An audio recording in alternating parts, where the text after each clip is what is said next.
12 के चैप्टर प्रायिकता में सवाल जो अगला दिया गया था कि एक पारिवारिक चित्र में माता पिता व पुत्र या दृश्य खड़े हैं।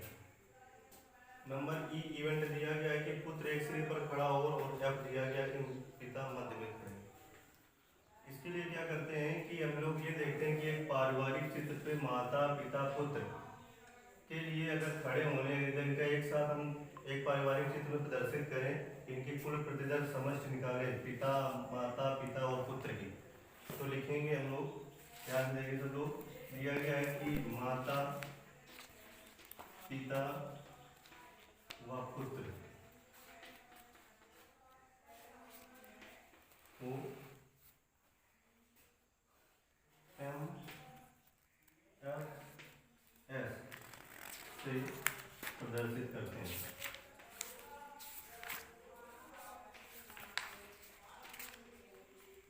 मदर फादर और सन, इनके लिए कुल प्रतिदर्श समष्टि, इनके लिए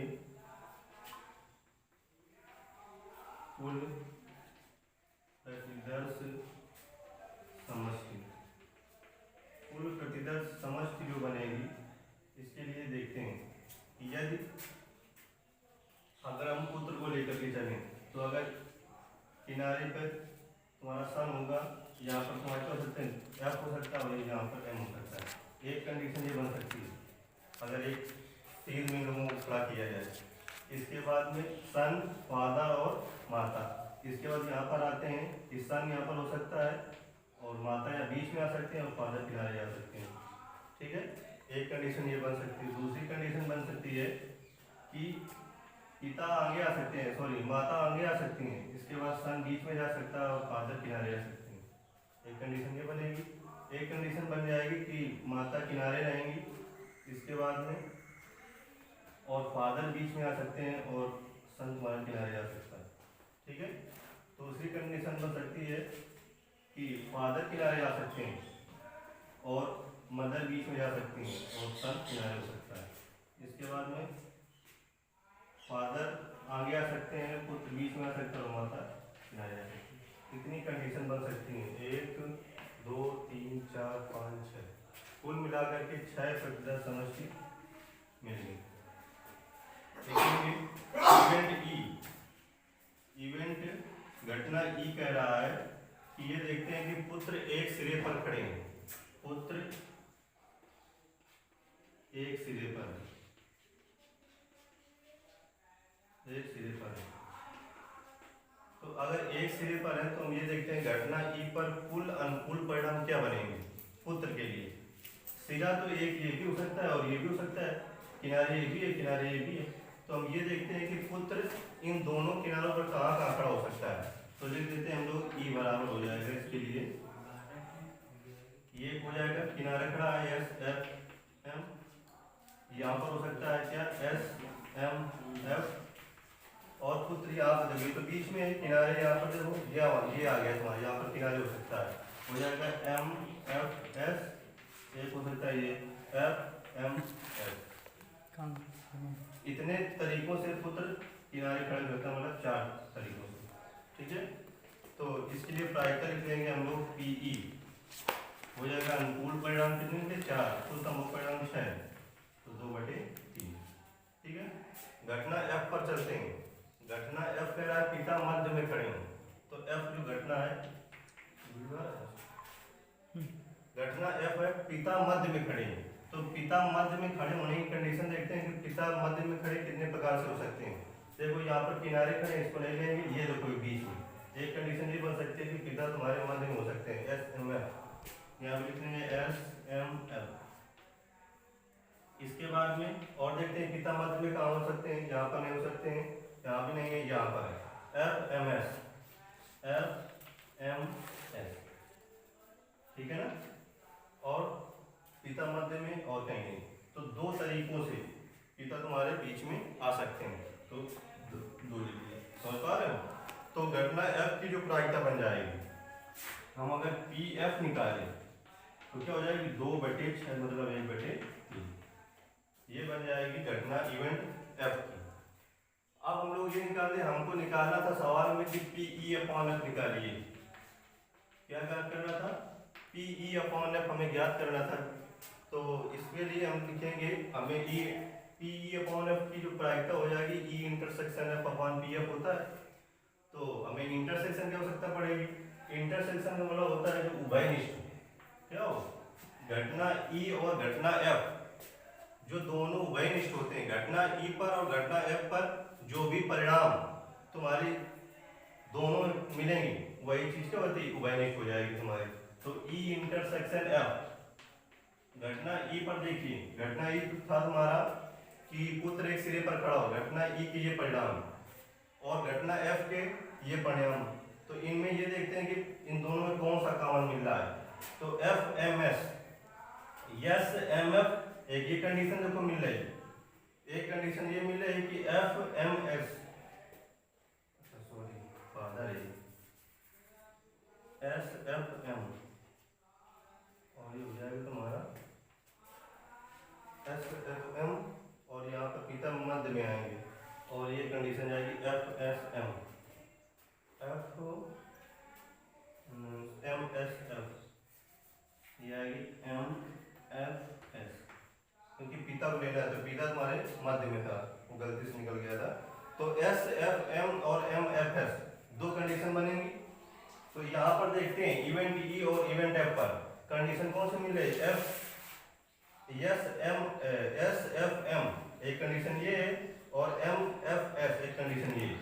दोनों घटना E पर और घटना F पर उभयनिष्ठ क्या है, दो है।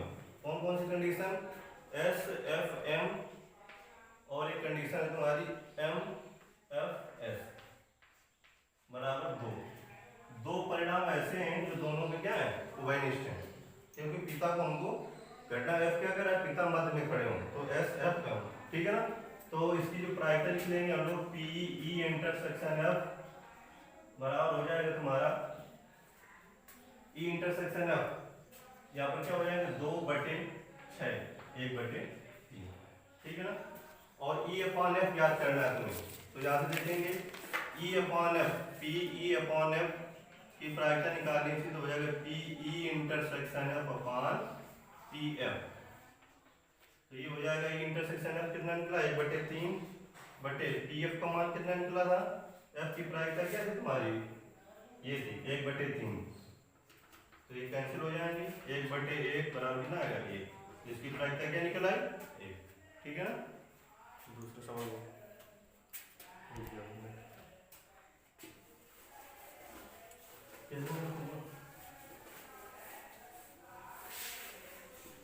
कितने हो,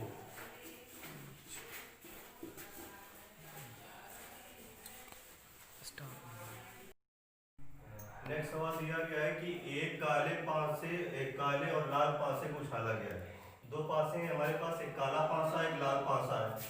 घटना ये पर कह रहा है कि पासों पर प्राप्त संख्याओं का योग 9 होने की साफ प्रतिबंध प्रायिकता ज्ञात कीजिए। यदि ज्ञात हो कि काले पासे पर 5 प्रकट, ये दिया गया है कि काले पासे पर 5 प्रकट हो, तो हम ये देखते हैं कि साफ प्रतिबंध प्रायिकता क्या होती है।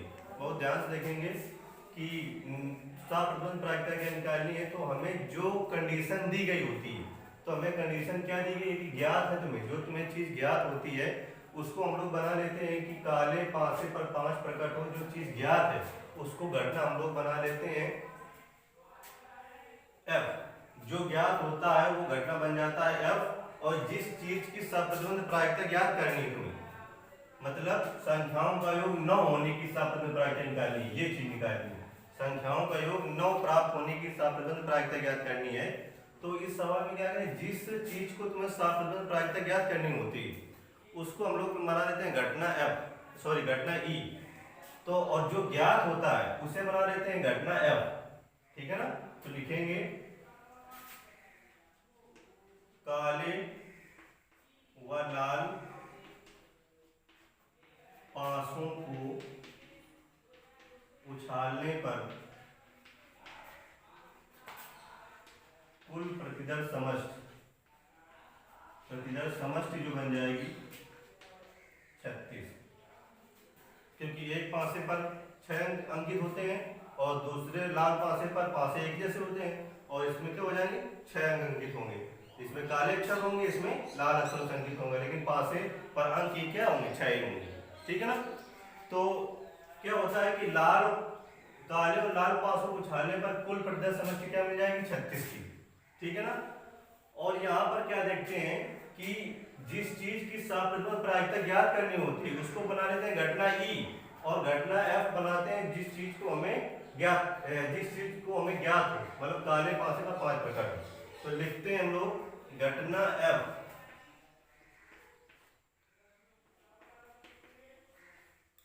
घटना एफ तुम्हारा क्या दिया गया है कि काले पासे पर 5 प्रकट हो, काले पासे पर 5 प्रकट हो। ठीक है ना। तो काले पासे पर 5 प्रकट हो, इसके लिए हम लोग लिखते हैं कुल कितने परिणाम होंगे। पहला पासा तुम्हारा काला, दूसरा पासा तुम्हारा लाल है।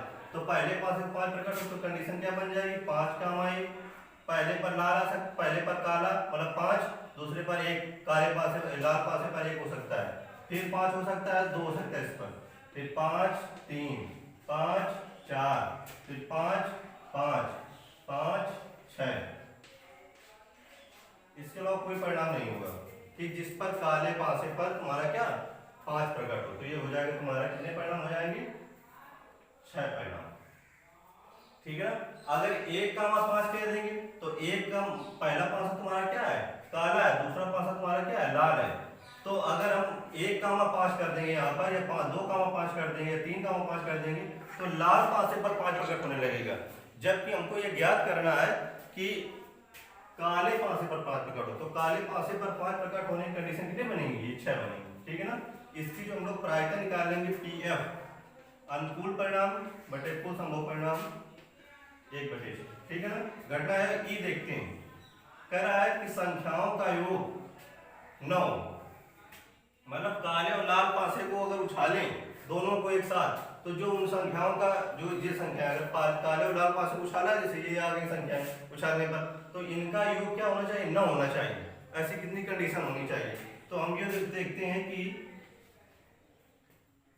देखो अगर हम 1,2 लेंगे तो नहीं बनेगा, अगर 1 की सीरीज लेंगे तो नहीं बनेगा। तुम्हारा क्या कौन कौन सी कंडीशन बनेगी, तो हम लोग यहाँ से देखते हुए चलेंगे। एक बन जाएगा 3,6, 3,6 बनेगा, जिस पर योग क्या बनेगा तुम्हारा 9। एक बन जाएगा तुम्हारा 6,3। ठीक है ना। एक बनेगा 4,5, ये संख्याओं का योग क्या हो 9, और एक हो जाएगा 5,4। ठीक है ना। इसके बाद में और कोई कंडीशन तो बनेगी जिस संख्या में योग क्या हो 9, तो कुल कितने परिणाम बने 4। ठीक है ना। इसके बाद में इसकी प्रायिकता हो जाएगी तुम्हारी कितने हुए 4/6 2/3।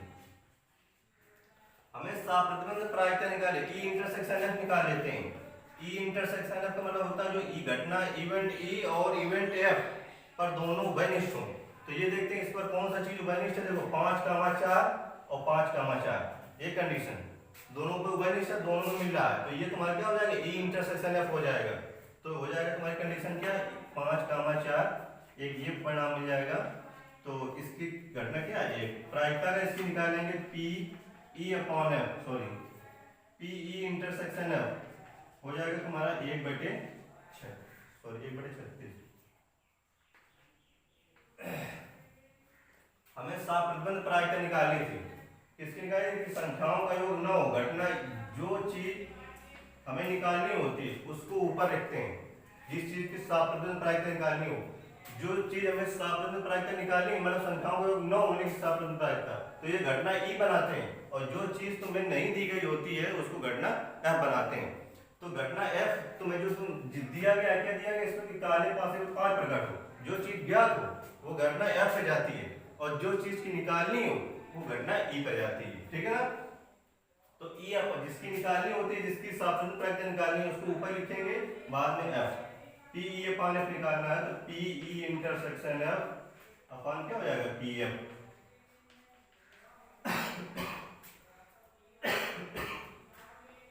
ई इंटरसेक्शन एफ का मान क्या दिया गया है 1/36 बटे पी एफ का मान क्या दिया गया है, मतलब एफ की प्रायिकता 1/6, 1/6 ये कैंसिल हो जाएगा, कितना आएगा 1/6।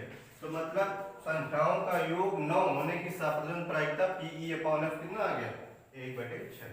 इसी का सेकंड पार्ट दिया गया है, सारे स्टूडेंट कक्षा 12 के अपना कर सकेंगे, बिल्कुल सेम सवाल है, इसी तरीके करेंगे। धन्यवाद सभी बच्चों को सुप्रभात। कक्षा 12 के चैप्टर प्रायिकता में सवाल जो अगला दिया गया था कि एक पारिवारिक चित्र में माता पिता व पुत्र या दृश्य खड़े हैं। नंबर ई इवेंट दिया गया है कि पुत्र एक सिरे पर खड़ा हो और एफ दिया गया कि पिता मध्य में खड़े। इसके लिए क्या करते हैं कि हम लोग ये देखते हैं कि एक पारिवारिक चित्र पे माता पिता पुत्र के लिए अगर खड़े होने इनका एक साथ हम एक पारिवारिक चित्र में प्रदर्शित करें, इनकी कुल प्रतिदर्श समष्टि निकालें पिता माता पिता और पुत्र की, तो लिखेंगे हम लोग, ध्यान देंगे तो लोग दिया गया है कि माता पिता व पुत्र को MFS से प्रदर्शित करते हैं।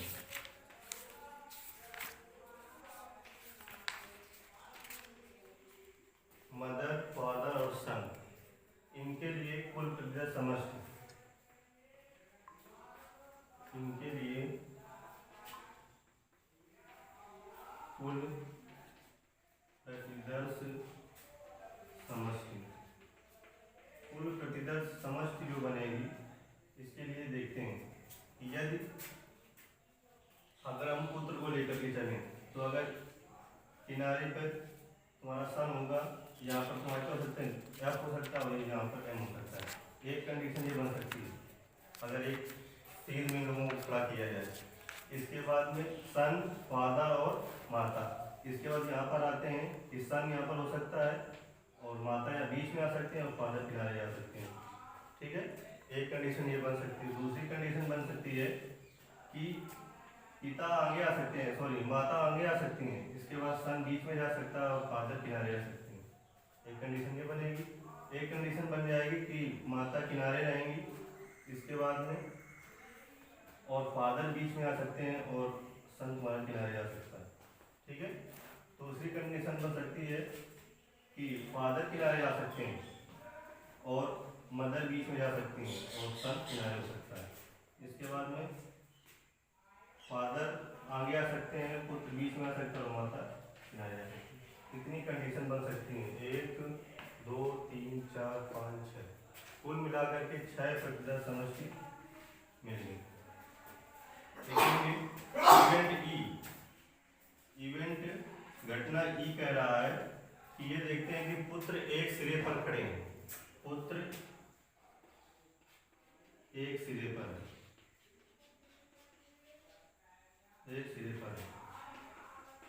तो अगर एक सिरे पर है तो हम ये देखते हैं घटना ई पर कुल अनुकूल परिणाम क्या बनेंगे पुत्र के लिए।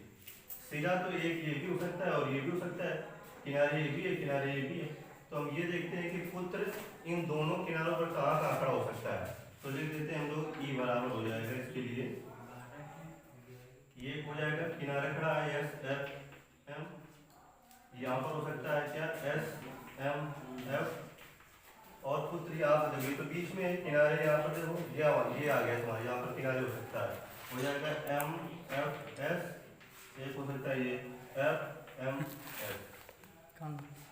इतने तरीकों से पुत्र किनारे खड़े होता है, मतलब 4 तरीकों से। ठीक है, तो इसके लिए प्रायिकता लिख देंगे हम लोग पीई, हो जाएगा अनुकूल परिणाम कितने के 4, कुल संभव परिणाम 6, तो 2/3। ठीक है, घटना एफ पर चलते हैं। घटना एफ कह रहा है पिता मध्य में खड़े हो, तो एफ जो घटना है, घटना एफ है पिता मध्य में खड़े हैं, तो पिता मध्य में खड़े होने की कंडीशन देखते हैं कि पिता मध्य में खड़े कितने प्रकार से हो सकते हैं। देखो यहाँ पर किनारे खड़े, इसको नहीं लेंगे, ये देखो बीच में। एक कंडीशन ये बन सकती है कि पिता तुम्हारे मध्य में हो सकते हैं, एस एम एफ, यहाँ पर लिखेंगे एस एम एफ। इसके बाद में और देखते हैं पिता मध्य में कहाँ हो सकते हैं, यहाँ पर नहीं हो सकते हैं, यहाँ भी नहीं है, यहाँ पर है F M S, F M S. ठीक है ना, और पिता मध्य में और कहीं नहीं। तो दो तरीकों से पिता तुम्हारे बीच में आ सकते हैं। तो दो लिखिए, समझ पा रहे हो? तो घटना F की जो प्रायिकता बन जाएगी, हम अगर PF निकालें तो क्या हो जाएगी 2/6 मतलब 1/3, ये बन जाएगी घटना इवेंट F की। अब हम लोग ये निकालते, हमको निकालना था सवाल में कि PE/F निकालिए। क्या ज्ञात करना था? PE/F हमें ज्ञात करना था। तो इसके लिए हम लिखेंगे, हमें PE/F की जो प्रायिकता हो जाएगी E इंटरसेक्शन F/PF होता है। तो हमें इंटरसेक्शन की आवश्यकता पड़ेगी।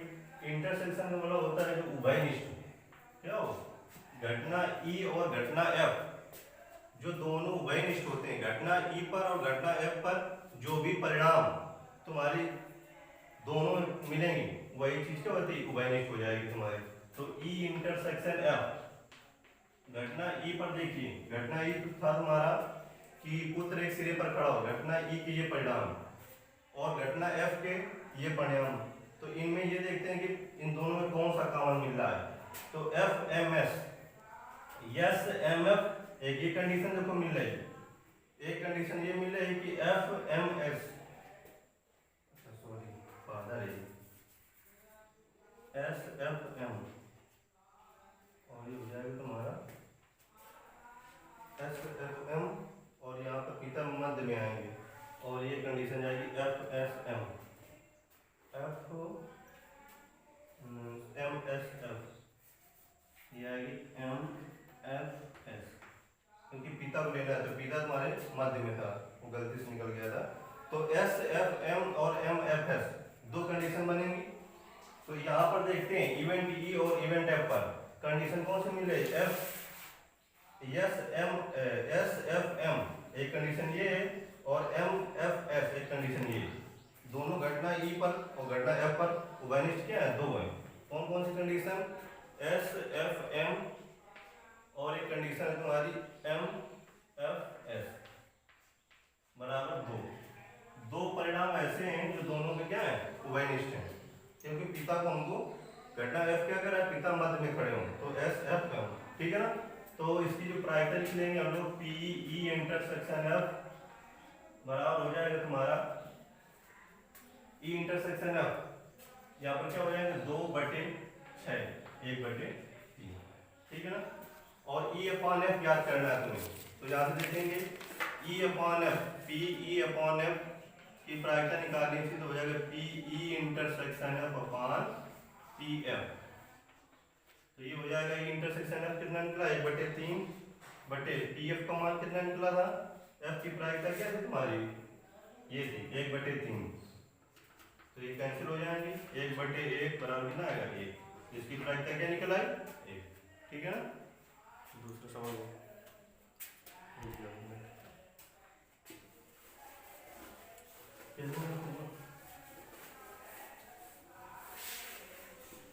कितने हो,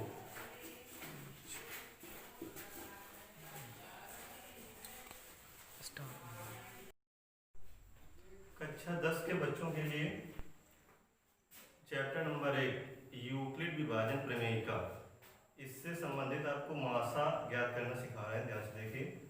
तो दिया गया यूक्लिड विभाजन प्रमेयिका जो होती है, यूक्लिड प्रमेयिका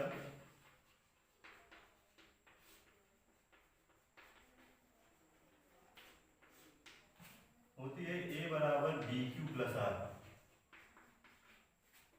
ये है A बराबर BQ प्लस R। इसका मतलब A होता है तुम्हारा भाज्य, B होता है भाजक, Q होता है भागफल, प्लस जो R होता है ये होता है शेषफल। तुमने पढ़ा होगा भाज्य बराबर होता है भाजक गुणित भागफल प्लस शेषफल। इसका A बराबर BQ प्लस R एक परिवर्तित रूप, ठीक है ना। मासा ज्ञात करने के लिए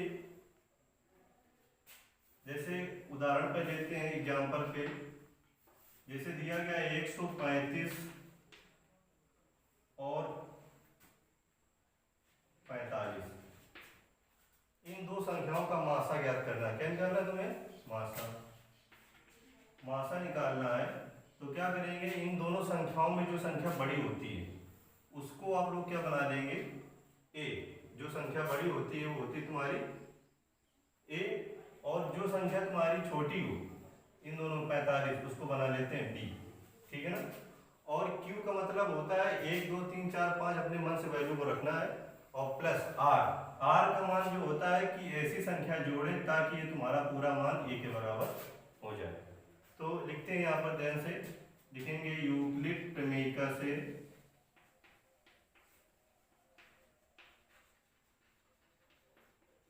क्या हो जाएगा, ए बराबर बी क्यू प्लस आर। तो ए का मान क्या हो जाएगा 135 बराबर बी का मान क्या हो जाएगा 45 इंटू, अच्छा हो क्यू के स्थान पर ऐसा कौन सा मान रखें ताकि मान 135 से ज्यादा नहीं होना चाहिए, ठीक है ना। तो अगर यहाँ पर हम लिख देंगे मान 2 तो 45 गुणा 90, अगर 3 मान रख देंगे तो 3 मान रखेंगे तो 135 हो जाएगा, इससे ज्यादा तो है नहीं, तो यहाँ पर मान रख दिया हमने 3 क्यू के स्थान पर। प्लस आर की वैल्यू तुम्हारी क्या हो जाएगी यहाँ पर 0, कुछ नहीं जोड़ना पड़ेगा क्योंकि 45 इंटू 3 तो 135 पहले से हो रहा है, अगर कुछ जोड़ देंगे तो वैल्यू ज्यादा हो जाएगी, ठीक है ना। तो लिखेंगे आर इक्वल 0, तब मासा बराबर हो जाता है तुम्हारा कितना, ये वैल्यू 45, ठीक है ना। एग्जाम्पल तौर पर एक सवाल और ले लेते हैं, जैसे दिया गया हो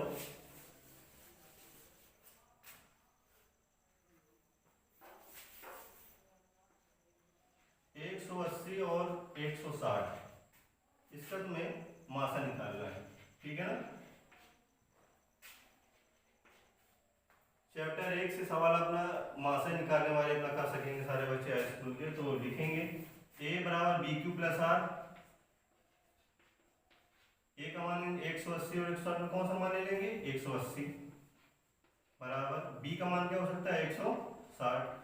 अब देखो क्यू के स्थान पर फिर 1 2 3 4 5 रखना है और गुणा कराना है, तो अगर यहाँ पर हम क्या रख दें 2 रख देंगे इंटू 2 गुणा करा देंगे क्यू के स्थान पर, तो कितना हो जाएगा 2 से गुणा कराएंगे तो 320 हो जाएगा, जबकि 180 से ज्यादा नहीं होना चाहिए, तो कितना गुणा कराएं 1 से गुणा कराएंगे तो 160 हो जाएगा।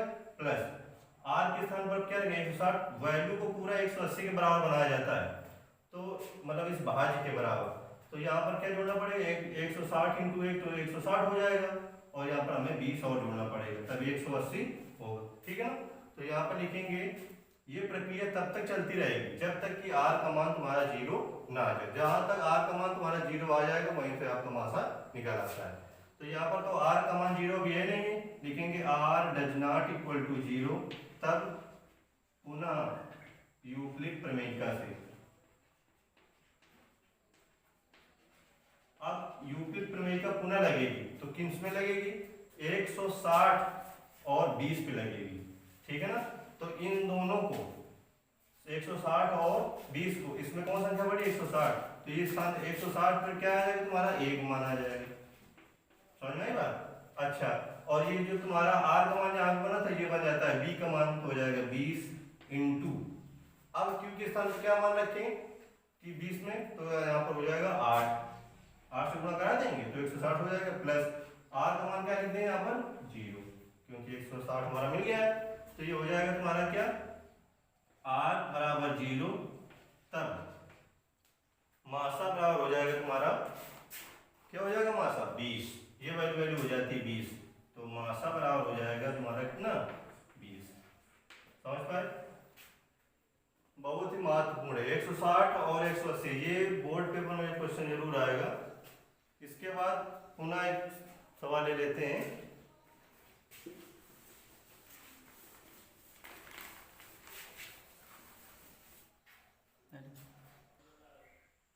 अगला सवाल दिया गया कि 180 135 और 90 इन तीनों का मासा निकालना, तो इन तीनों संख्याओं में कोई 2 संख्या ले लेते हैं, ठीक है ना, जो तुम्हारी इच्छा हो। तो अगर हमने ये संख्या ले ली 135 और 180 को, तो अगर 135 और 180 को लेंगे तो इसमें हम यूक्लिड विभाजन प्रमेय लगाएंगे,